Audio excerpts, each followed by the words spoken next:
Приветствую вас на канале Книги, Истории, Факты. В этом видео я хочу рассказать 100 интересных фактов о морях и океанах. Из этого видео вы узнаете следующее. Откуда взялась кирпичная дорога на дне Тихого океана на глубине почти 3000 метров? Правда ли, что пластиковая бутылка разлагается в морской воде примерно за год? Почему в 1960-х годах Великобритания насильно выселила с архипелага Чагос около 2000 чагосцев? Почему Америку назвали не Колумбией? Что на самом деле принесло Колумбу его открытие?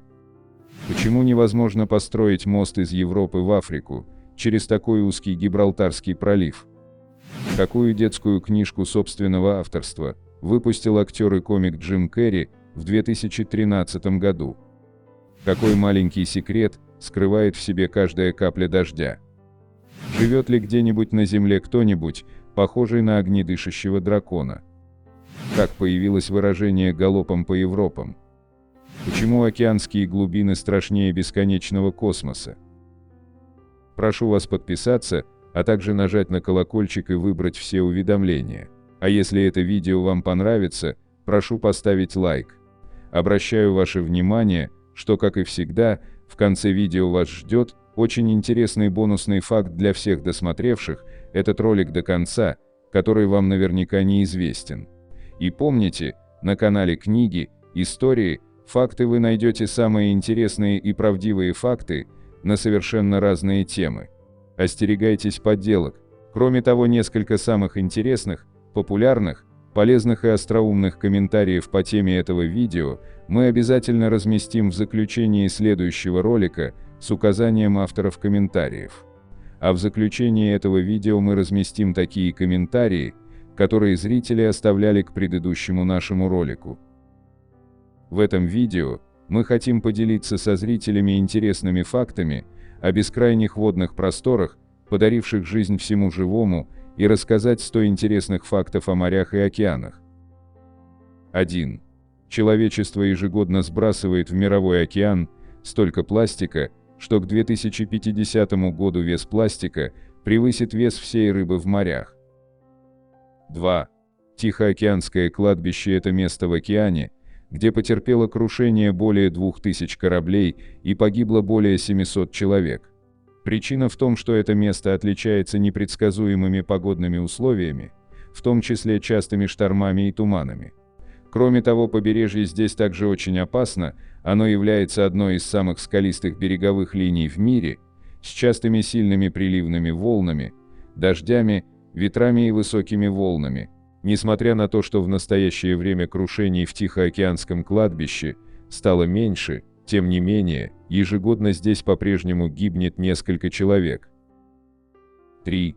С линкоров АС Аризона и АС Юта, пораженных торпедами, в 1941 году в Пёрл-Харборе, все еще вытекает в океан токсичное топливо, и никто не знает, как это остановить. Если не предпринять что-то, топливо будет отравлять воду еще как минимум 500 лет.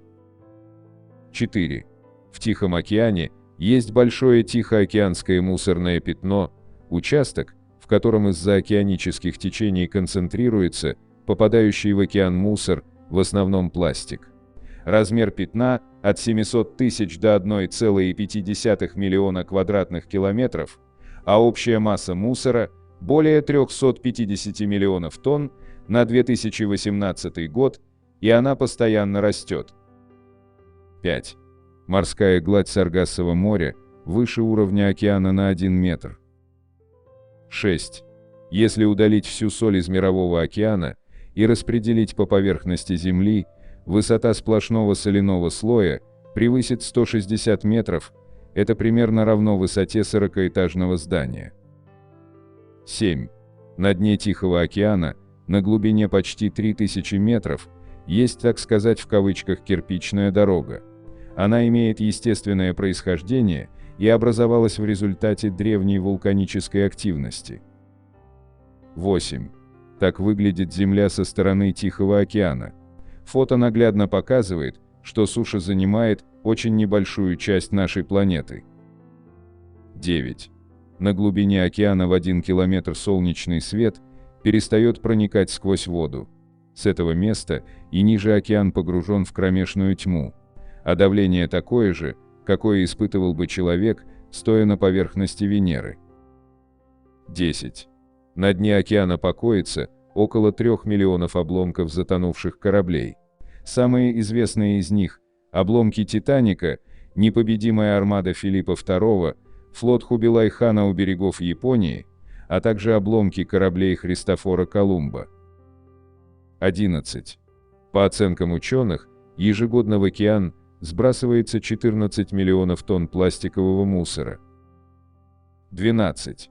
В центре Тихого океана есть регион, куда по неизвестным причинам ежегодно сплывается огромное количество больших белых акул. Ученые прозвали это место кафе «Белая акула». 13. Если бы все ныне живущее население Земли одновременно оказалось в Мировом океане, уровень воды в нем поднялся бы на 0,3 сантиметра. 14. В 1992 году за борт транспортного корабля в океан упал контейнер, в котором перевозили 28 тысяч резиновых уточек и других игрушек для ванн. Их до сих пор находят у берегов по всему миру. 15. Ошибочно думать, что пластиковый мусор, попавший в океан, будет плавать в нем вечно.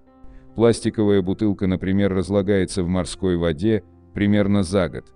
Этому процессу способствует солнечный свет и деятельность бактерий. Например, недавно японские ученые обнаружили вид бактерий, перерабатывающий ПЭТ, самый распространенный в мире пластик, всего за 1,5 месяца. 16. Океан составляет 99% обитаемого пространства нашей планеты. Обычно указывают цифру в 70%, но она относится только к поверхности суши. Если же учесть и глубину Мирового океана, то он занимает фантастические 99% обитаемой Земли. 17. В наше время вода в океанах теплее, чем когда-либо в истории. В 2019 году глобальное потепление привело к повышению температуры в среднем на 0,75 градуса по Цельсию, чем в период между 1981 и 2010 годами, сообщили исследователи. Это произошло потому, что океан поглощает парниковые газы, выбрасываемые в атмосферу из-за деятельности людей.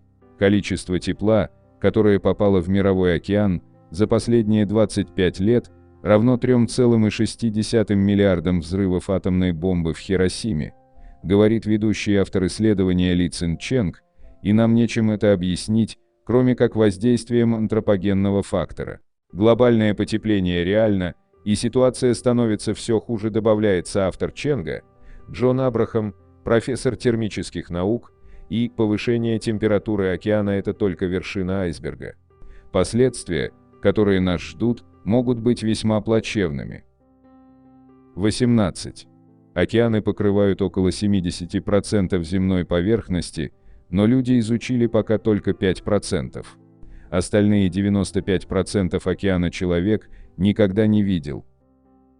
19. В японском городке Сузами находится самый глубоководный в мире почтовый ящик, расположенный на глубине 10 метров под водой.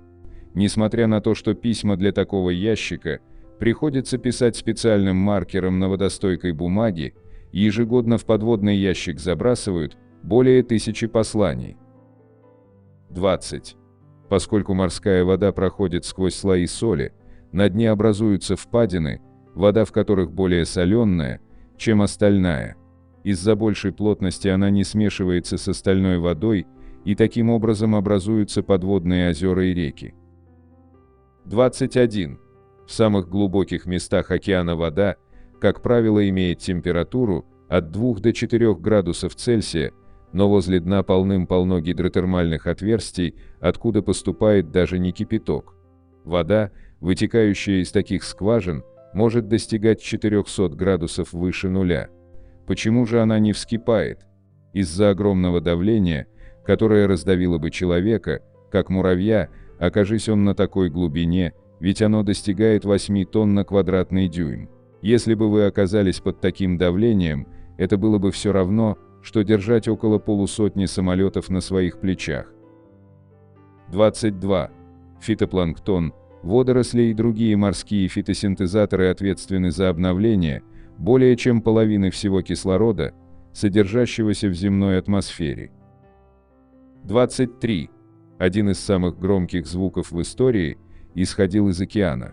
В 1997 году Национальное управление океанических и атмосферных исследований зафиксировало один из самых громких звуков из когда-либо записанных, который они назвали «бульк».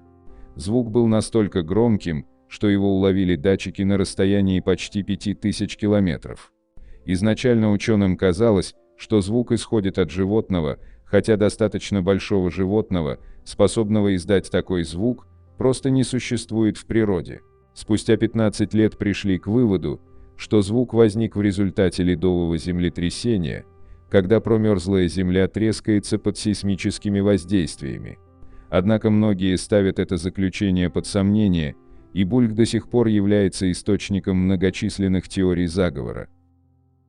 24. За последние 30 лет высота экстремальных волн выросла в среднем на 5%. Эти перемены могут привести к повышению риска затопления прибрежных городов и размытию почвы. Пиковые значения океанских волн увеличились из-за повышения скорости экстремальных ветров. К такому выводу пришел исследователь из Мельбурнского университета Ян Янг. Вместе с коллегой он создал базу данных соотношения скорости ветра над океаном и скорости океанских волн и обнаружил, что с 1985 по 2018 год их значения выросли на 8% и 5% соответственно. Кажется, что это не так уж и много, но если эти значения будут расти, то цунами будут случаться все чаще и чаще. Пока что воздействие более высоких волн в большей степени ощущают жители прибрежных городов в южном полушарии. Но и жители Северного не застрахованы от возможных цунами и наводнений. 25. После построения Транссибирской магистрали в 1916 году стало возможным проехать от берегов Атлантического океана до Тихого океана на поезде, без необходимости использовать паромные переправы. Это было возможно благодаря тому, что Транссибирская магистраль соединила различные регионы России и обеспечила непрерывное железнодорожное сообщение между Европой и Азией. 26. В 1960-х годах США заключили сделку с Великобританией о покупке незаселенного острова в Индийском океане для размещения военной базы. У Великобритании не было незаселенного острова, поэтому они насильно выселили около 2000 чагосцев с архипелага Чагос. 27. Где-то посреди Тихого океана есть острова разочарования, названные так в 1765 году британским исследователем Джоном Байроном, обнаружившим, что туземцы относятся к нему враждебно. 28. Волосы отлично впитывают масла, поэтому их используют для сбора попавшей в океан нефти. 29. Морская вода соленая, потому что дожди размывают горные породы. Минералы вместе с дождевой водой стекают в реки и ручьи, а затем в моря и океаны. Кроме того, соль может появляться благодаря химическим реакциям, вызванным подводными вулканами. 30. Около 19 миллионов лет назад в океане случилось что-то страшное, в результате чего погибло 90% живших в нем акул. 31. Вопреки распространенному заблуждению, морской лед не влияет на уровень моря, поскольку он уже плавает в океане, вытесняя свой собственный вес. Таяние морского льда не поднимет уровень океана, так же, как таяние кубиков льда не вызовет переполнения стакана воды. 32. Капля воды проводит, в среднем, 9 дней в атмосфере, прежде чем упасть обратно на Землю. Если капля упадет в океан, может пройти более 3000 лет, прежде чем она снова испарится. 33. В 2016 году в Национальном аквариуме Новой Зеландии в прибрежном городе Нейпир после технического обслуживания работники Забыли закрыть крышку аквариума, в котором находился осьминог по имени Инки. Инки протиснулся наружу, проскользил по полу, залез в сливную трубу, которая, к его счастью, вела прямо в океан, и обрел свободу. Он ушел, даже не оставив нам записки, шутили работники аквариума. 34. В июле 2020 года морские биологи обнаружили в Южно-Тихоокеанском круговороте на глубине 250 метров ниже морского дна аэробные микроорганизмы возрастом 101,5 миллиона лет. Они находились в состоянии, подобном анабиозу. Это самые долгоживущие организмы из когда-либо существовавших. 35. Саргассово море находится в океане и не имеет берегов. 36. Христофор Колумб всю жизнь мечтал отправиться в морское путешествие, чтобы найти короткий путь в Индию, но ему удалось это только к 40 годам, так как никто не хотел финансировать экспедицию. Получив, наконец, финансирование, Колумб, как известно, открыл Америку и рассчитывал, что это открытие обеспечит ему славу и богатство. Однако ему ничего не досталось. Колумбу был обещан титул адмирала Мирового океана и вице-короля всех земель, которые он откроет, но присуждение не состоялось. Денег Колумб тоже не получил. Ему не довелось даже порадоваться своему открытию, ведь он-то считал, что открыл новый путь в Индию, поэтому он и назвал коренных американцев индейцами. Колумб умер в нищете в 54 года. Современники почти не заметили его смерти. Открытый им континент назвали не в его честь, а в честь картографа Америго Веспуччи. 37. Дизайнер Луи Риар назвал купальник, состоящий из двух частей, бикини в честь атолла Бикини в Тихом океане, на котором в 1950-х годах проходили ядерные испытания. 38. Чтобы поддержать боевой дух своих войск, сражавшихся на Тихом океане во время Второй мировой войны, британцы построили и отправили им плавучую пивоварню на базе лайнера «Менесюс». 39. Метеоролог Климент Линдли Враги, придумавший давать имена ураганам, называл их в том числе и в честь политиков, которых презирал. По его словам, ураганы, как и чиновники, либо причиняют большие страдания, либо бесцельно бродят над океаном. 40. Почему невозможно построить мост из Европы в Африку через Гибралтарский пролив? Ширина Гибралтарского пролива, отделяющего Европу от Африки, всего 14 километров. Длина недавно построенного Крымского моста, соединяющего Керченский и Таманский полуострова, 20 километров. Так почему богатая Европа не может построить себе мост, который облегчил бы сообщение между материками? Африка – это огромный рынок для сбыта европейских товаров, а также она весьма привлекательна для туристов, но через пролив до сих пор плавают на кораблях и паромах. А ведь Гибралтар совсем не широкий пролив, если посмотреть на карту. Может быть, построить туннель, как под Ла-Маншем. Пролив Ла-Манш имеет ширину аж 35 километров, но это не стало препятствием для сообщения между Великобританией и Францией. Выкопали Евротоннель прямо под дном, и все довольны. Кстати, а почему выкопали этот туннель? Разве нельзя было просто построить мост? Нельзя, причем по той же причине, по которой нельзя возвести мост через Гибралтарский пролив. Причина – это глубина пролива. Для сравнения, глубина воды в Керченском проливе, через который проходит Крымский мост, 18 метров. А в Ла-Манше в 10 раз больше, целых 174 метра. Построить мостовые опоры такой высоты не просто сложно, а очень сложно. Гораздо проще проложить туннель. Что до Гибралтарского пролива, то его глубина около 900 метров. А в самом глубоком месте примерно 1200 метров. Ни у кого на планете нет технологии, позволяющей строить мостовые опоры высотой в километр. Но даже если бы это было возможно, постройка моста через Гибралтар все равно была бы нереализуема. Дело в том, что в Гибралтаре очень мощное течение.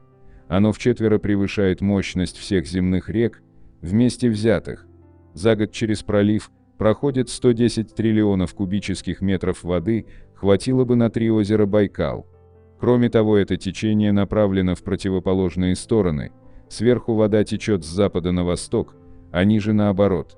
Это позволяет Средиземному морю обмениваться водой с Атлантическим океаном. Все это в совокупности означает, что мост через Гибралтарский пролив не может быть построен ни сейчас, ни в каком-либо обозримом будущем. Ведь помимо возведения опор, высотой превышающих самое высокое здание на Земле, небоскреб Бурдж-Халифа, высотой 828 метров, инженерам необходимо было бы найти способ сделать их настолько прочными, чтобы выдержать мощнейшие постоянные течения. 41. Мексины – это морские животные, у которых есть череп, но нет позвоночника. Они интересны своей способностью очень быстро выделять огромное количество слизи. Эта слизь, внешне похожая на слюну, появляется из слизистых желез по бокам тела мексины в количестве примерно чайной ложки, и менее чем через полсекунды ее становится в 10 тысяч раз больше. Слизь мексины – одно из самых удивительных изобретений природы. Она состоит из белковых нитей и невероятно прочная и эластичная. Даже акула не может справиться с мексиной. При попытке укусить ее, она мгновенно получает полный рот слизи, от которой не может избавиться. Через какое-то время акула погибает, а мексина пробирается в ее тело и поедает ее изнутри. На дне океана нередко можно увидеть скелет акулы или другой крупной хищной рыбы с толстой сытой мексиной, живущей внутри. 42. Акула – один из самых крупных хищников в океане, и у нее почти нет естественных врагов. Кроме касаток, которые охотятся даже на белых акул. В 1997 году в водах Калифорнии был интересный случай. Касатка напала на акулу, перевернула ее, а в этой позе акула впадает в тоническую неподвижность, затем удушила, а после съела ее печень. 43. Киты прославились своими мелодичными и повторяющимися звуками, напоминающими человеческие песни. Особенно выразительными и тщательно изученными являются песни горбатых китов. Исследователи обнаружили, что самцы в одной популяции исполняют одну и ту же песню, но с течением времени она меняется. Замечательно, что некоторые песни могут быть заимствованы китами из других популяций, что позволяет им распространяться на тысячи километров в океане, подобно поп-музыкальным хитам. 44. Инерция Мирового океана, кроме замедления вращения Земли, приводит к отдалению Луны от Земли. Подсчитано, что через 600 миллионов лет Луна отдалится настолько, что ее будет недостаточно для того, чтобы заслонять собой Солнце, поэтому солнечные затмения прекратятся. 45. Морские суда можно делать из бетона.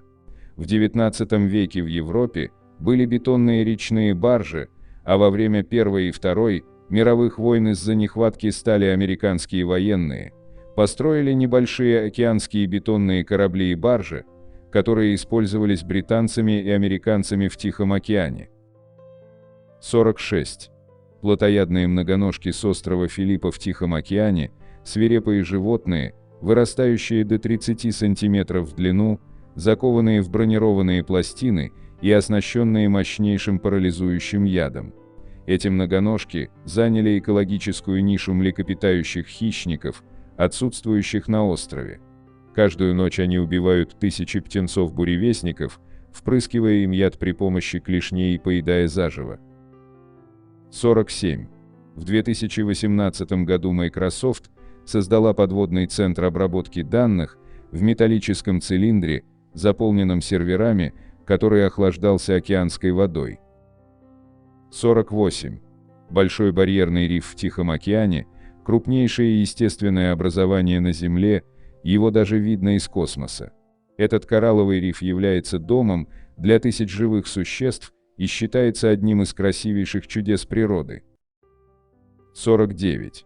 В 2013 году актер и комик Джим Керри выпустил детскую книжку собственного авторства.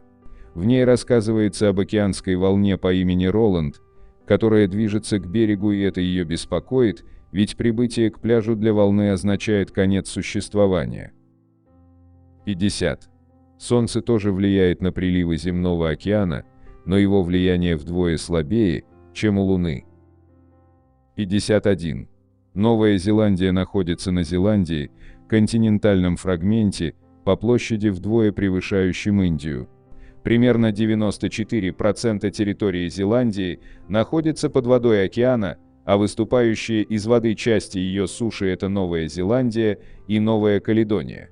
В 2017 году группа из 11 геологов выдвинула гипотезу, что Зеландия – бывший континент Земли, ныне затопленный. 52. Во время своего плавания Христофор Колумб встретил ранее невиданных животных ламантинов. Он принял их за русалок и описал в дневнике свое разочарование тем, что русалки оказались столь уродливыми. 53. Один из самых популярных видов суши с лососем, придумали в Норвегии. В Японии не было этого блюда, так как лосось предпочитает северные моря, а японский климат довольно теплый.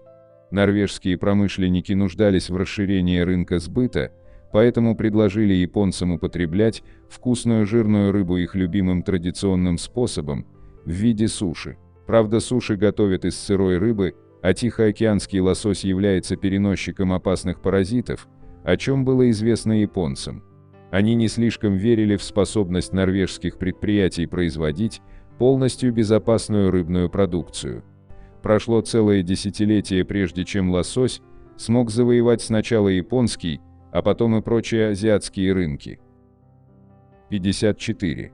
Самым крупным океаническим бассейном на планете считается бассейн Тихого океана, который занимает площадь 155 миллионов квадратных километров и содержит более половины всей воды на Земле.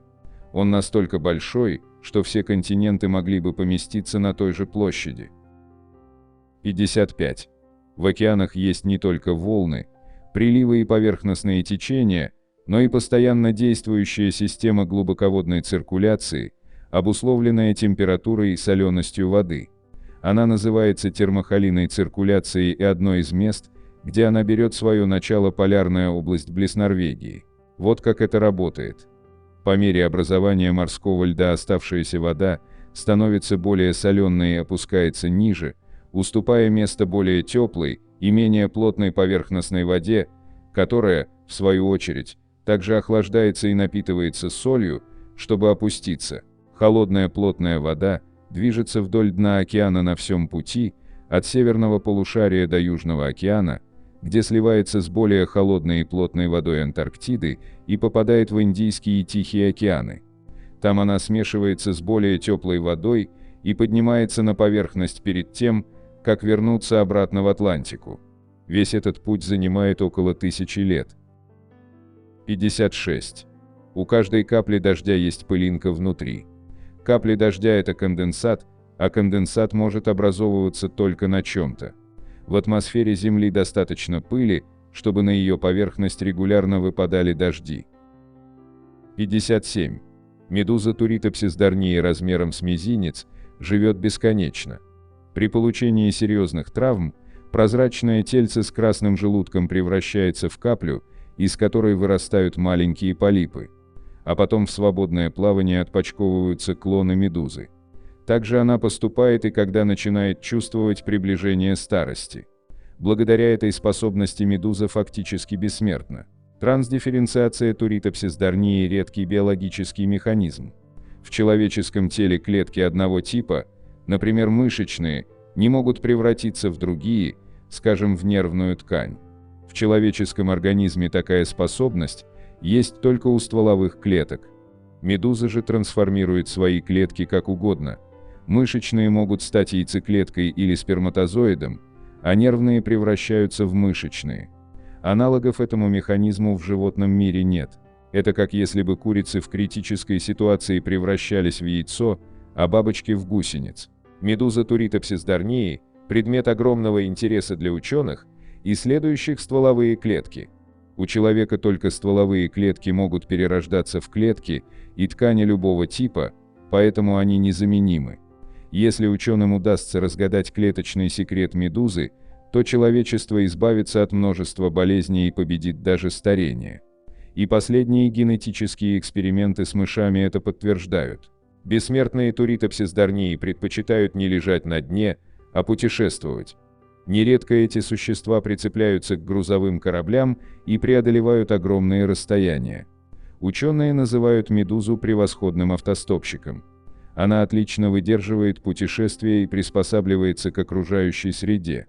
Ну а если среда ей не подходит, то вы знаете, она превращается в каплю и начинает свой жизненный цикл сначала.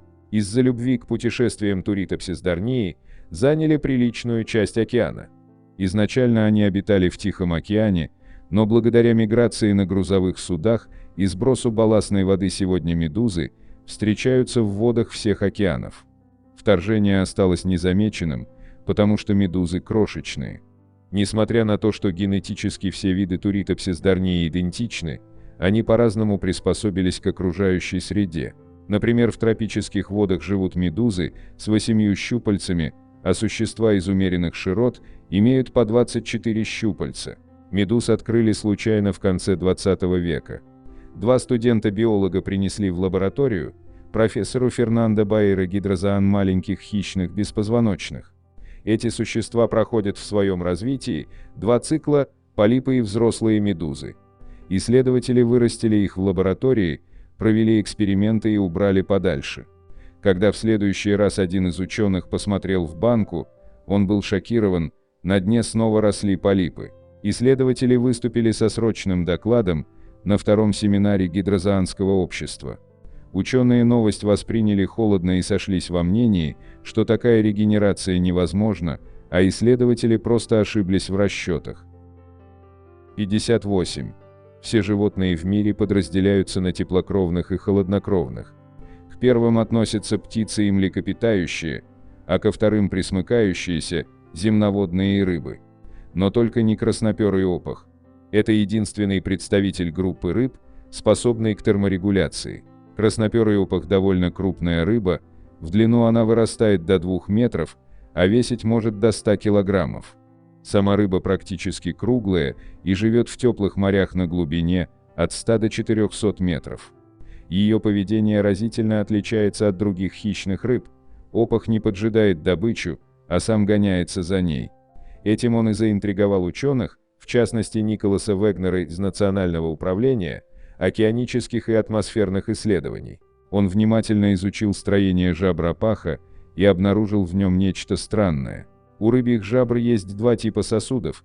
Одни отводят кровь из организма для насыщения ее кислородом, а другие транспортируют насыщенную кислородом кровь обратно в организм.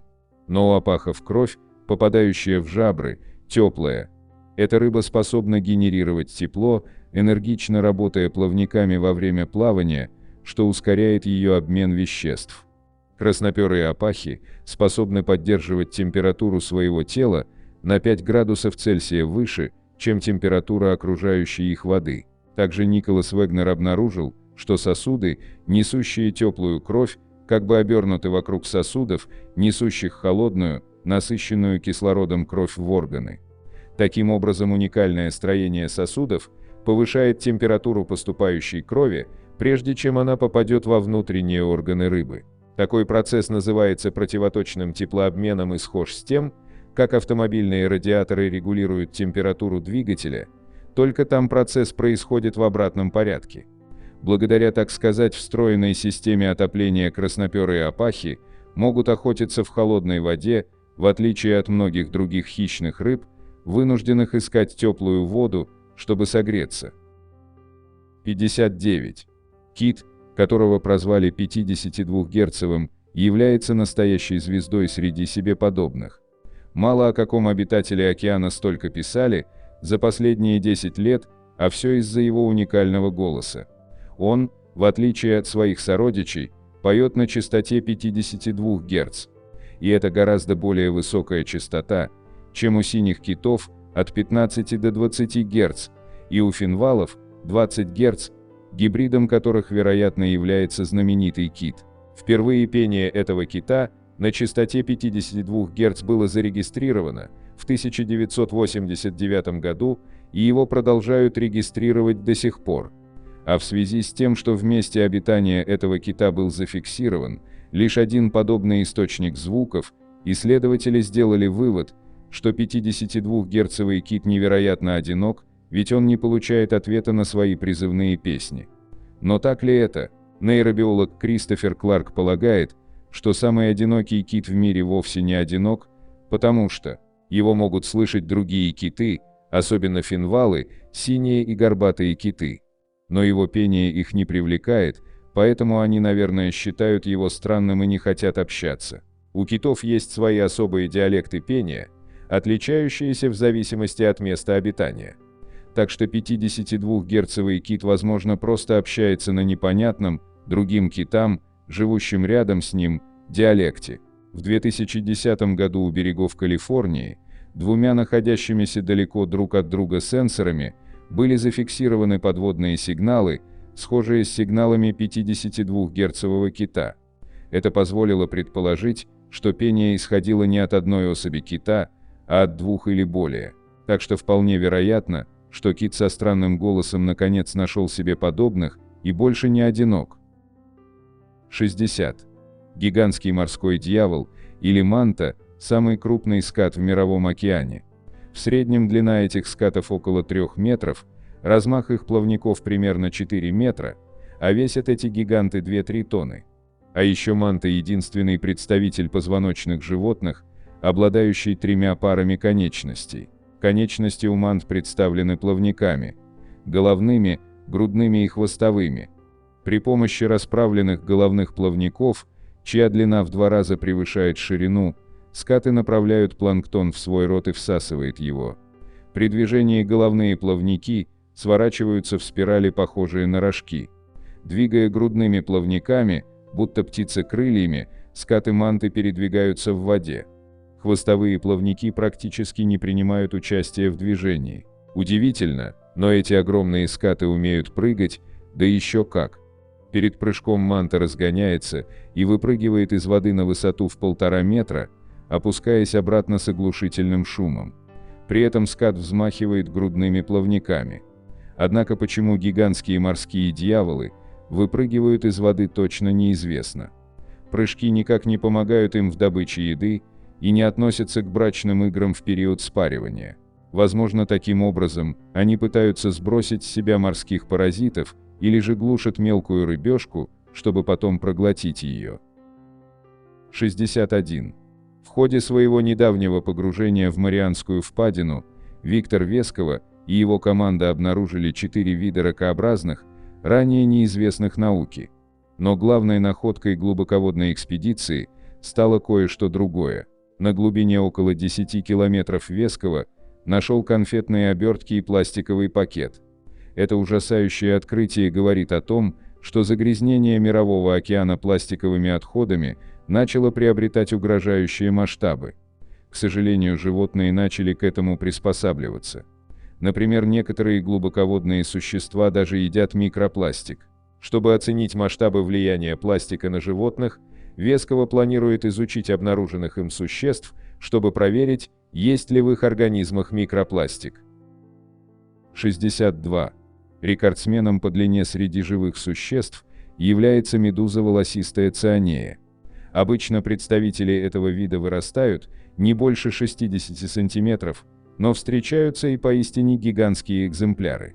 Самая крупная из обнаруженных в Мировом океане, цианей в длину, была 36,5 метра вместе с вытянутыми щупальцами. Диаметр ее купола тоже поражал воображение – 2,3 метра. Водятся эти крупнейшие медузы на глубине 20 метров в холодных водах Тихого и Атлантического океанов. За счет своих щупалец у крупных экземпляров они достигают около 20 метров в длину. Цианеи не только передвигаются, но и охотятся. Свою добычу планктон и других медуз они убивают при помощи стрекательных клеток с ядом. Для человека волосистая цианея не очень опасна, но ее укус весьма болезненный, может привести к аллергии. 63. Некоторые животные извергают токсины, ядовитые пары и опасную слизь из своего тела. Другие распространяют огонь, выкуривая добычу. А кто-то даже способен выживать при сверхвысоких температурах. Но живет ли где-нибудь на Земле кто-нибудь, похожий на дракона? Гекконы-строфурусы стреляют неприятной слизью из хвоста. Работает она так же, как токсины скунсов и жуков-бомбардиров. Отпугивает хищников. Причем жук производит настолько едкий токсин, что жабу, проглотившую насекомое, начинает сильно тошнить, и жук сбегает. Черные коршуны и бурые соколы используют огонь во время охоты, но не извергают его. Они подхватывают тлеющие головешки и ветки и разжигают пламя в другом месте, выкуривая добычу. Ученые убеждены, что огнедышащих животных не существует из-за того, что пламя вызывает ожоги у самого, так сказать, дракона. Подобные температуры не способно выдержать ни одно животное на планете. Самые огнестойкие существа – черви, которые живут в океанских жерлах при сверхвысоких температурах. Но даже в жерле прохладнее, чем в пламени огня. 64. Формирование горного массива Гималаев началось около 200 миллионов лет назад. Тогда от тектонической африканской плиты со стороны откололся огромный кусок, начавший медленно двигаться к Азии. Миллионы лет этот кусок суши полз через современную территорию Индийского океана. Достигнув цели, отколовшаяся часть Африки стала подталкивать другую тектоническую плиту, а на их границе образовался большой, но не глубокий океан. В нем, разумеется, завелись различные живые существа и растения. Раковины и кости животных долгие годы откладывались на дне в виде известняка и иногда оставались там в качестве окаменелостей. Движение тектонических плит, африканской и азиатской, не прекращалось миллионы лет. Образованный океан мелел, его дно все поднималось и поднималось, формируя высокие горы. Представьте только, когда-то гора Эверест, высотой 8848 метров, была дном океана. Ключевыми доказательствами формирования Гималаев в общем и Эвереста в частности из морского дна являются отложения известняка и находки аммонитов окаменелых морских раковин. 65. Группа исследователей из Университета Кентербери в Новой Зеландии и Университета штата Мичиган на примере жителей города Веллингтона выяснили, как проживание вблизи океана сказывается на психическом состоянии людей. После учета таких факторов, как уровень дохода, возраст и пол, был сделан вывод: люди, живущие в домах с видом на океан, менее подвержены душевным проблемам, чем все остальные. Оказывается, благоприятное воздействие связано не с близостью к природе в целом, а именно с близостью к океану. Проживание рядом с парком или лесом не вызывает такого эффекта. Вот как в своем заявлении соавтор исследования Эмбер Пирсон объясняет этот феномен: морские районы не подвергались значительному изменению, в то время как в лесных зонах есть спортивные площадки и прочие объекты, построенные человеком. Если бы это были нетронутые леса, то мы, возможно, получили бы другие результаты. Ученые намерены продолжить исследование других мест, где есть крупные водоемы, например, такие, как Великие озера. Они надеются, что глубокое понимание окружающей среды и ее влияния на наше здоровье поможет нам правильнее строить свою жизнь. 66. Самый отдаленный населенный пункт на Земле находится на острове Тристан-да-Кунья. Он называется Эдинбург Семи морей, и в нем живут около 300 человек. Чтобы добраться до поселения, нужно 6 суток плыть по морю из Южной Америки, так как воздушного сообщения с островом нет. 67. До самой низкой точки на суше можно легко добраться. Это Мертвое море, расположенное между Иорданией и Израилем. Уровень воды на 423 метра, ниже уровня океана, причем он продолжает падать примерно на метр в год. 68. В 1987 году дельфин, умеющий ходить на хвосте, популярный трюк на шоу в аквапарках, обучил ему своих диких собратьев, и несколько лет вся колония развлекалась в море, подпрыгивая и прохаживаясь на хвостах. 69. Что будет, если в атмосферу Земли ворвется огромный метеорит, угрожающий разнести планету? Наверное, все мы будем, как в фильме «Меланхолия», печально ожидать конца. Не факт. Скорее, мы ничего не будем знать, вплоть до самого финала, поскольку некому будет предупредить население планеты о грядущей катастрофе. Вот вам пример. В 2018 году над Землей взорвался метеорит, причем этот взрыв был эквивалентен 10 атомным бомбам, взорванным в Хиросиме. И ученые его попросту не заметили. Дело было в том, что метеорит рванул над Беринговым морем, в той области, где не летают ни коммерческие, ни пассажирские самолеты. Мы вообще мало внимания обращаем на такие скучные места, но в итоге в НАСА все-таки заметили, что происходит что-то из ряда вон выдающееся. Хорошо, что все закончилось хорошо, но на будущее ученым стоит быть повнимательнее. Эй, ребята, протрите свои телескопы. 70. На море, при определенных погодных условиях, могут образовываться так называемые квадратные волны. 71. Хотя мы привыкли ассоциировать ящериц с жарким засушливым климатом, уникальные морские игуаны, живущие на Галапагосских островах, проводят большую часть жизни в море. На берег они выбираются только для того, чтобы погреться на солнце, а питаются водорослями, которые скусывают с камней. Излишек морской соли, попадающий в организм игуаны, выводится при помощи специальных желез, находящихся у нее в носу. Плавая под водой, игуаны могут задерживать дыхание на час, а их кровь в это время поступает только к жизненно важным органам для экономии кислорода. 72. Выражение «галопом по Европам» популяризировал Максим Горький, высмеяв в прессе поэта Александра Жарова, который, описывая окрестности Неаполя в своих путевых заметках, «галопом по Европам» перепутал Тиренское море с Адриатическим. 73. Гераклион был древним городом, который, по преданию, рухнул в море и большую часть истории считался мифическим, как Атлантида.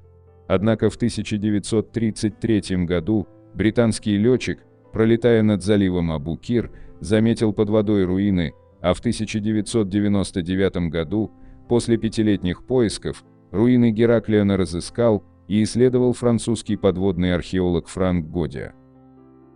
74. Китайские рынки называются мокрыми, потому что полы в них мокрые, от таяния льда и использования пульверизаторов, помогающих сохранять продукцию, в основном рыбу и морепродукты, свежей. На сухих рынках продаются товары другого типа, консервы, сладости, приправы.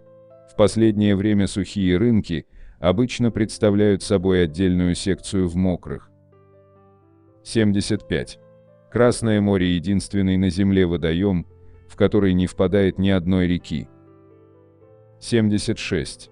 В 1741 году был открыт новый вид морских млекопитающих, получивших название морская корова, стеллерова корова, капустница, крупное животное, обитавшее на побережье Командорских островов. К сожалению, морские коровы оказались такими вкусными, что к 1760 годам вид был полностью истреблен. Морские коровы были легкой добычей, они кормились морскими водорослями, спокойно лежа на прибрежных камнях и опустив голову в воду. Людей они совершенно не боялись и в целом были малоподвижными и неповоротливыми животными, поэтому их добыча казалась легким делом. Можно было выбрать понравившуюся особь, воткнуть в нее гарпун и при помощи каната вытянуть на берег. Однако из-за крупного размера стеллеровых коров их далеко не всегда удавалось вытащить. Для того, чтобы добыть одну корову, канат тянули 30 человек.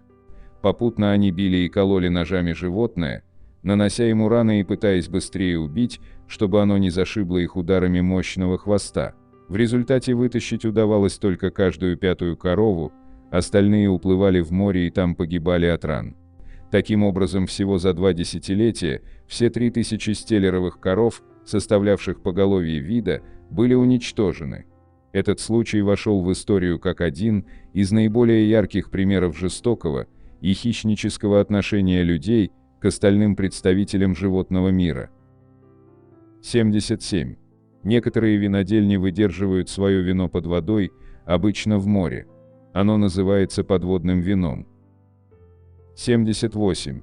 Место, занимаемое в наше время северной столицей, когда-то было в буквальном смысле дном Литаринового моря.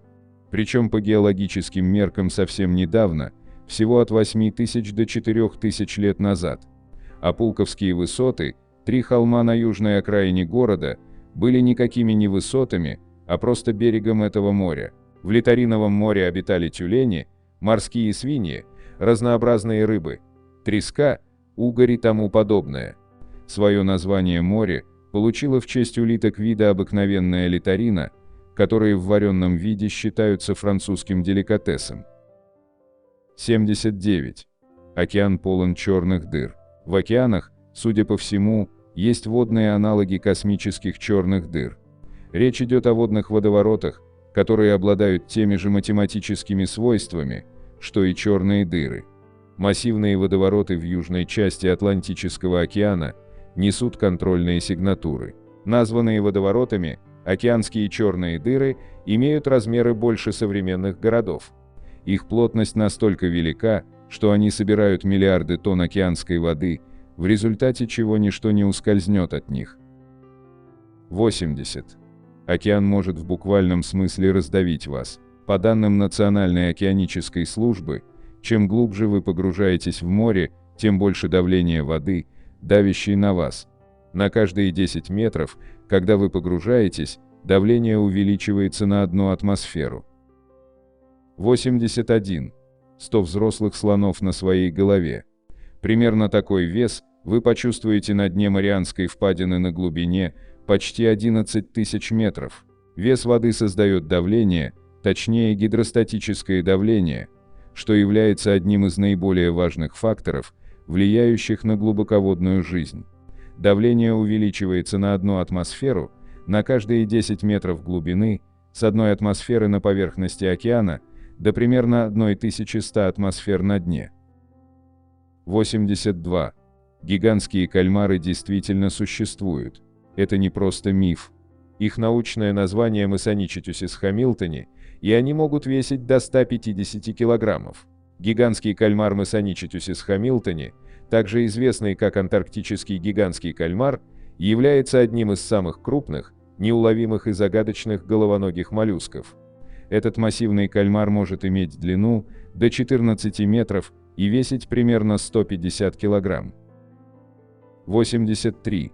Глубоководные рыбы-драконы и кальмары-вампиры также реальные и устрашающие существа, которых можно найти в океане.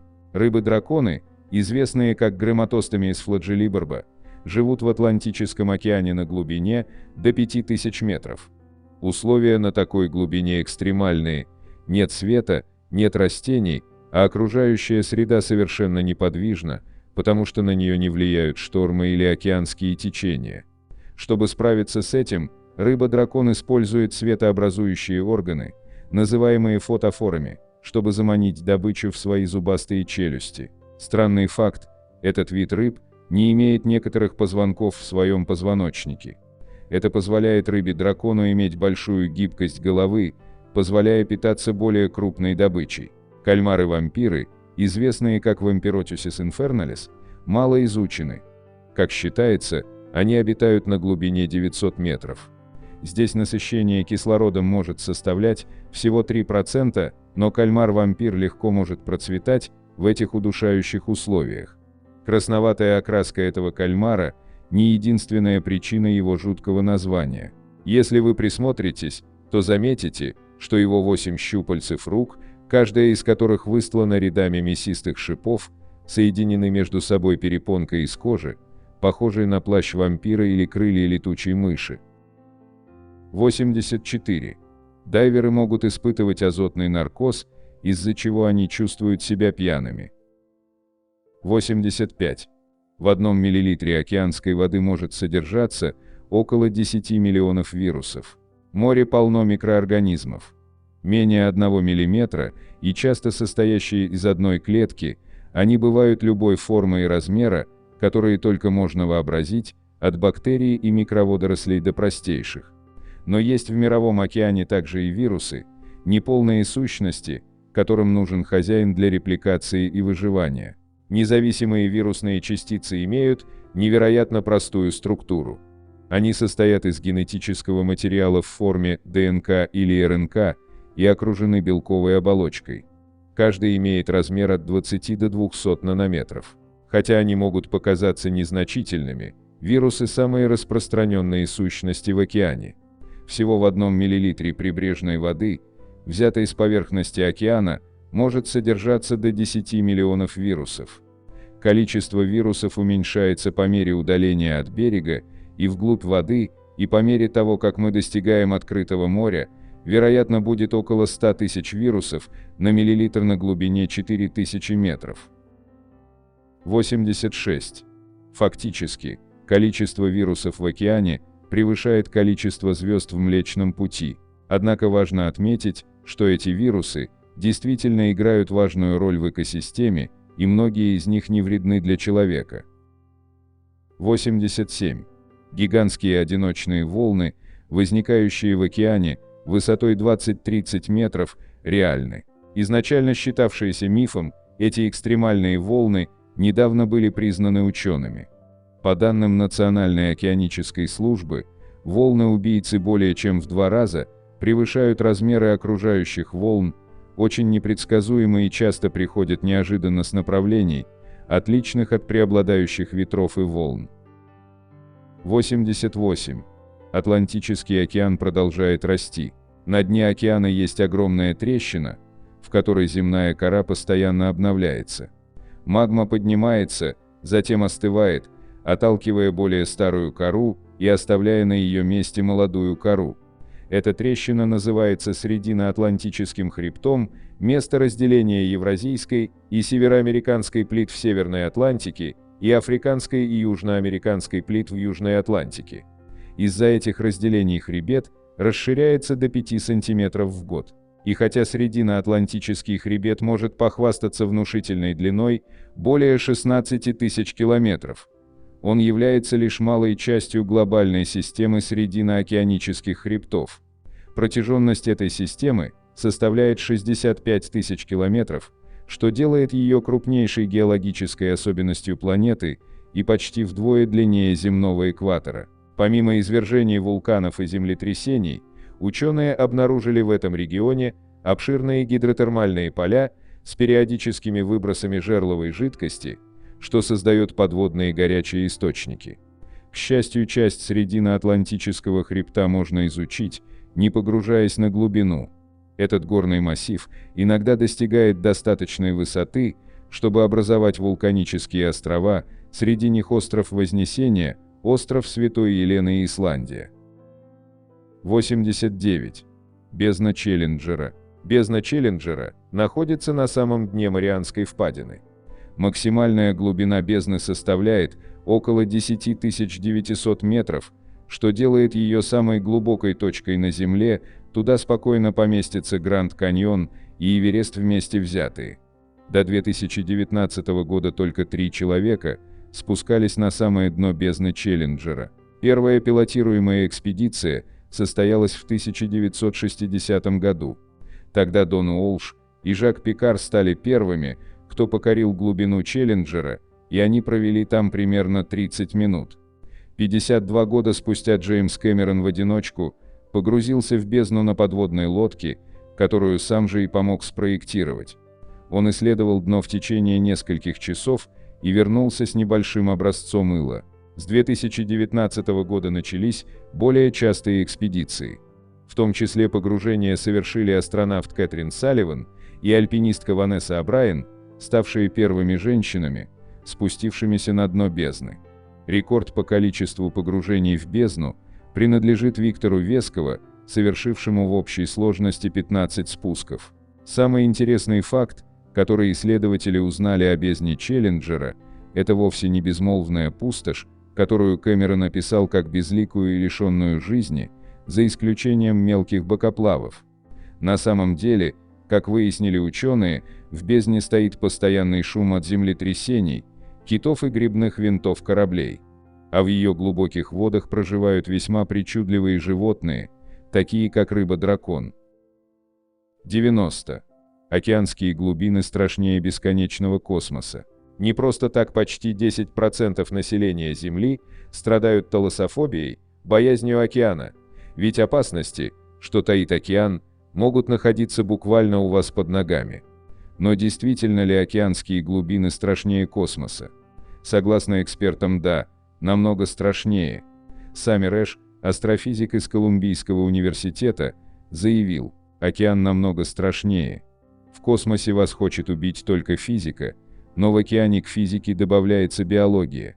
Давление в самой глубокой части океана составляет 1086 бар, что более чем в 1000 раз превышает стандартное атмосферное давление на уровне моря. Говоря простым языком, представьте себе гигантского слона и перенесите весь его вес на свой большой палец. И даже если убрать давление, в океанских глубинах вас обязательно убьет что-нибудь другое.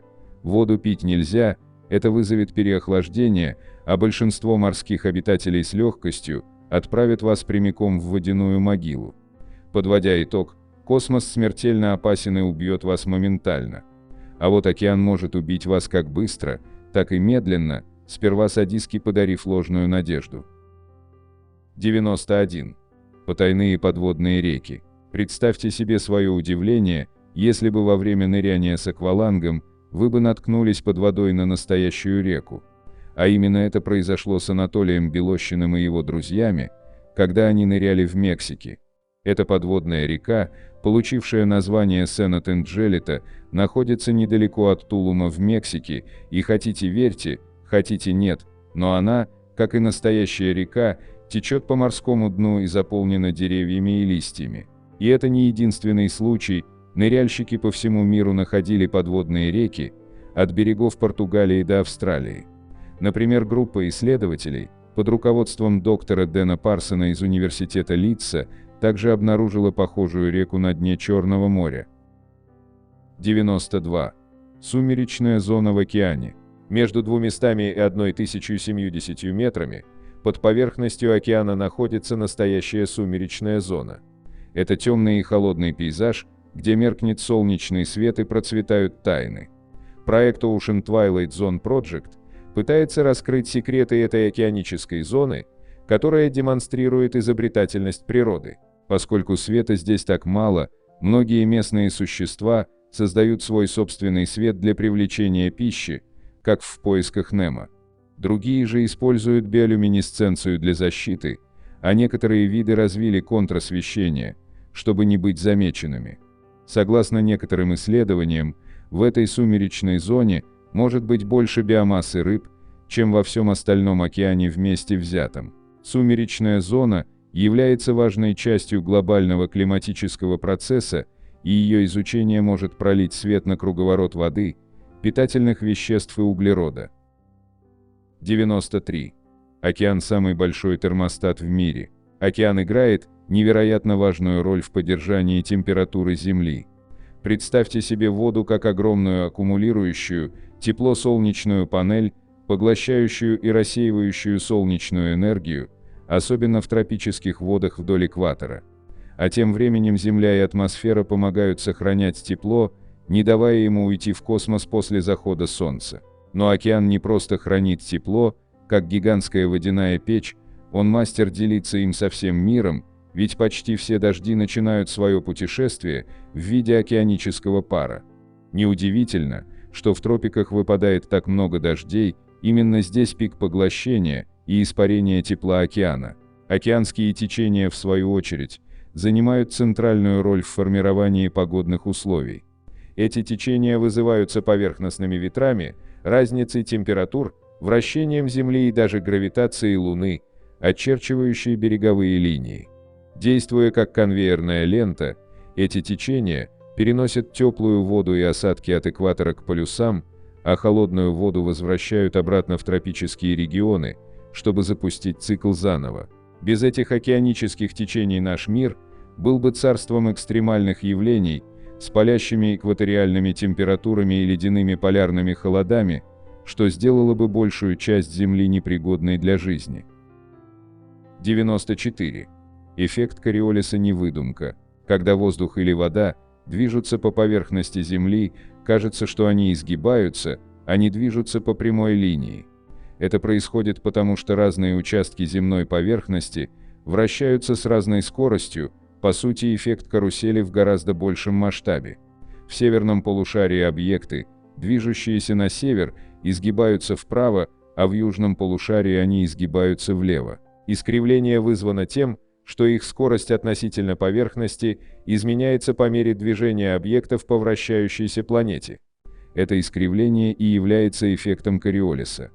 Эффект Кориолиса имеет важные последствия, он влияет на глобальные ветры, создавая преобладающие ветры, такие как пассаты и западные ветры. Это также влияет на океанские течения и даже траектории полета самолетов. Понимание эффекта помогает нам ориентироваться в динамических системах нашей планеты. 95.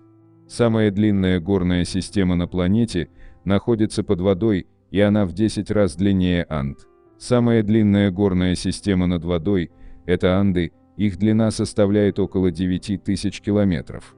Однако на самом деле самый длинный горный хребет на Земле – это подводный срединно-океанический хребет, который проходит между всеми континентами и насчитывает примерно 65 тысяч километров в длину. 96. Один айсберг может обеспечить питьевой водой 1 000 000 человек сроком на 5 лет. В крупном айсберге в Антарктиде содержится более 75 миллиардов литров воды, что потенциально может обеспечить питьевой водой 1 000 000 человек сроком на 5 лет.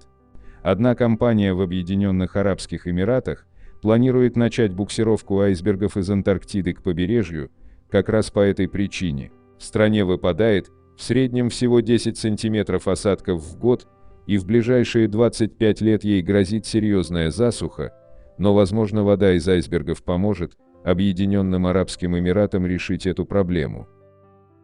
97.